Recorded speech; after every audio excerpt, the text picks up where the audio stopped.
नमस्कार दोस्तों आज के वीडियो में हम CRT टीवी को रिपेयर करना सीखेंगे। ये फुल डेड कंडीशन में है। चलिए इसको ओपन करते हैं। टीवी खोलने के बाद आपको ध्यान से फिजिकली देखना है कि कोई हमारा कंपोनेंट डैमेज तो नहीं। तो यहाँ पर आप देख सकते हैं ये कैपेसिटर वीक है, फटा हुआ है। तो और हम आगे इसको मीटर से देखेंगे, स्टेप बाय स्टेप रिपेयर करना सीखेंगे। अगर इस तरह का आपका भी फॉल्ट आ जाता है तो आप घर पर ही उसको ठीक कर सकते हैं। या तो कस्टमर ने इसको हाई वोल्टेज पर चलाया है इसलिए ये फट गया है, या लो वोल्टेज आने पर भी ये ख़राब हो जाता है। दोस्तों कोई भी आपका सर्किट बोर्ड हो, पावर सप्लाई हो, तो दो सेक्शन रहते हैं, जैसे कि प्राइमरी और सेकेंडरी। जो हमारी इस साइड से ये पट्टी है दोस्तों, ये वाइट कलर की, तो ये प्राइमरी है। इस साइड का हमारा सेकेंडरी है। तो 90% हमारा प्राइमरी में शॉर्टिंग या ख़राबी आती है। तो हम इसी को देखेंगे। हमारी power supply full dead condition में है। चलिए सबसे पहले हम AC इनपुट यहाँ पर लगाएंगे न्यूट्रल फेज पर। इसके बाद हम मीटर से चेक करेंगे कि इसमें कौन सी प्रॉब्लम आने पर ये डेड पड़ गई है। चलिए मैंने लगा दिए। चलिए मैंने पावर दे दिया। अब हम इसको चेक करेंगे। तो सबसे पहले आपको मीटर को 750 AC पर रखना है। AC पर रखने के बाद यहाँ पर देखेंगे हम कोई भी वोल्टेज नहीं हमारे इस मेन केबल पर आ रहा। 245 इस साइड नहीं, इसका मतलब है इसका फीज ओपन है। तो चलिए इसका हम पहले जम्फर लगाते हैं, इसके बाद हम इसमें दूसरा डाल लेंगे। तो फीज ओपन के रीजन या तो शॉर्टिंग ज़बरदस्त है, हाई वोल्टेज आने पर हो जाती। अभी हम इसको न्यूट्रल फीज के इस साइड लगा दिया। इसके बाद हम इसमें फीज नया डाल लेंगे। अभी हम चेक करेंगे इसको सीरीज में ही। आपको कभी भी रिपेयर करें तो सीरीज में ही इसको चेक करना है। चलिए पावर देते हैं। तो ये है हमारी फुल शॉर्ट है, यानी कि टीवी आप देख सकते हैं। इसको निकालेंगे तो इस तरह हमारा ये 200 वाट का बल्ब फुल शॉर्टिंग दिखा रहा है। चलिए इसकी शॉर्टिंग कहाँ पर आने पर यहाँ आपको हम आज बताएंगे। चलिए इसको चेक करते हैं। तो मीटर को आपको ले जाना है बजर मोड पर। बजर मोड पर रखने के बाद सबसे पहले आपको यहाँ पर कैपेसिटर पर चेक करना है। तो यहाँ पर फुल शॉर्टिंग है। इसके बाद यहाँ पर डायोड लगे हुए रहते हैं 1N5399। तो इनको बारी बारी चेक करना है। तो यहाँ पर ये नहीं है शॉर्ट। इसके बाद दूसरा देखेंगे, जे भी नहीं है, जे भी नहीं है और जे भी नहीं। इसका मतलब है हमारे डायोड अभी क्रियल नहीं बता सकते, क्योंकि सर्किट में लगा हुआ क्रियल नहीं कर सकते। इसको बाहर निकालना पड़ेगा। पहले हम इस कैपेसिटर को निकालते हैं, क्योंकि ये हमारा ऊपर से फिजिकली फटा हुआ दिख रहा है। इसके बाद हम देखेंगे आगे शॉर्टिंग। चलिए इसको निकालते हैं। तो हाई वोल्टेज आने पर हो जाता है दोस्तों, ये फट चुका है। तो इस तरह इसको बाहर निकाल लिया। तो आप इसकी कंडीशन देख सकते हैं। इसका नंबर है 450 वोल्ट 150 माइक्रोफैराड, यानी कि ये इसमें 120 भी लगा सकते हैं आप। ये वीडियोकॉन है कंपनी, मगर इसमें सर्किट बोर्ड दूसरा डाला गया है, कस्टमर ने डलवाया होगा। चलिए कैपेसिटर को देखते हैं, शॉर्टिंग है क्या प्रॉब्लम है इसमें। तो यहाँ पर तो ये कैपेसिटर शॉर्ट नहीं, मगर ये वीक हो चुका होगा, क्योंकि ये फट चुका है। चलिए हम सर्किट में देखते हैं हमारी शॉर्टिंग गई या अभी भी है।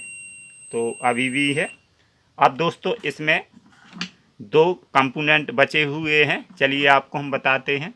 तो यहाँ पर देख सकते हैं, यहाँ पर मैं न्यूट्रल फेस दिया आपने। इसके बाद फीज के जरिए यहाँ पर ये लाइन फिल्टर है, इसके जरिए यहाँ पर डायोड हैं, ये 4 इन पर आता है। फिर हमारा कैपेसिटर रहता है, यहाँ से शुद्ध DC होकर यहाँ पर ये STR लगा हुआ है छोटा वाला, इस पर जाता है। तो अभी मैंने कैपेसिटर तो निकाल लिया, कैपेसिटर में शॉर्टिंग नहीं निकली। तो हमारे डायोड अब हम दोबारा चेक करेंगे। या डायोड में शॉर्टिंग हो सकती है या STR में शॉर्टिंग हो सकती है। दो कंपोनेंट में से दोस्तों कोई भी हो सकता है। तो डायोड तो हमें कम चांस दिख रहा है, क्योंकि इसमें शॉर्टिंग नहीं है, पल्स रीडिंग दिख रहा है। इसके बाद हम इसको STR को ओपन करेंगे। चलिए 90% जो हमारी ये पावर सप्लाई रहती है सबसे ज़्यादा हमारा STR शॉर्टिंग आता है। इसी में शॉर्टिंग आने पर हमें पूरे सर्किट में शॉर्टिंग दिखाएगा। तो इसको बाहर निकालेंगे तभी क्लियर होगा। चलिए निकालते हैं। तो यहाँ पर देख सकते हैं आप 5 लैख का STR रहता है। तो इसको हम ओपन करेंगे। चलिए करते हैं। तो इस पंप द्वारा आराम से निकाल लेना, या आपके पास वायर हो उससे भी इसको निकाल सकते हैं। निकालने का बिल्कुल आसान तरीका रेत है। तो पंप शोल्डर पंप रहता है, इससे इजी निकल जाता है। चलिए इसका स्क्रू खोलेंगे। तो थोड़ी थोड़ी कैया रखेंगे तो ये निकल जाएगा। चलिए ये निकल गया। तो ये रहा दोस्तों STR, या ये ख़राब है। इसको हम चेक करेंगे अभी मीटर से। इसका नंबर है 765। इसमें 2 प्रकार के आते हैं। ये छोटा है, इससे एक बड़ा आता है 1265, वो भी अच्छा रहता है। और कोई किसी किसी टीवी में ट्रांजिस्टर भी आते हैं। चलिए तो इसको हम चेक करते हैं। मीटर को आपको बजर मोड पर रखना है, 00 आना चाहिए। ओके। इसके बाद हम यहाँ पर एक प्रोब रखेंगे ब्लैक यहाँ पर और एक रेड यहाँ पर। तो ये फुल शॉर्ट है, इसी के कारण यहाँ पर शॉर्टिंग आ रही थी। चलिए हम इसको देखते हैं कैपेसिटर पर। एक साइड रीडिंग, एक साइड कुछ भी नहीं। तो इस साइड हमारी रीडिंग आ रही। प्रोब को हम चेंज करेंगे तो कुछ भी नहीं, यानी कि हमारी शॉर्टिंग चली गई। अब हम इसमें नया कंपोनेंट डालेंगे, जैसे कि यहाँ पर कैपेसिटर और नया STR। चलिए डालते हैं। डालने से पहले दोस्तों आपको थोड़ी और जानकारी देना चाहते हैं। कभी भी इस तरह आपका फॉल्ट है प्राइमरी में, तो आपको 3 कंपोनेंट सबसे पहले देखना है। कौन कौन से, चलिए आपको हम बताते हैं।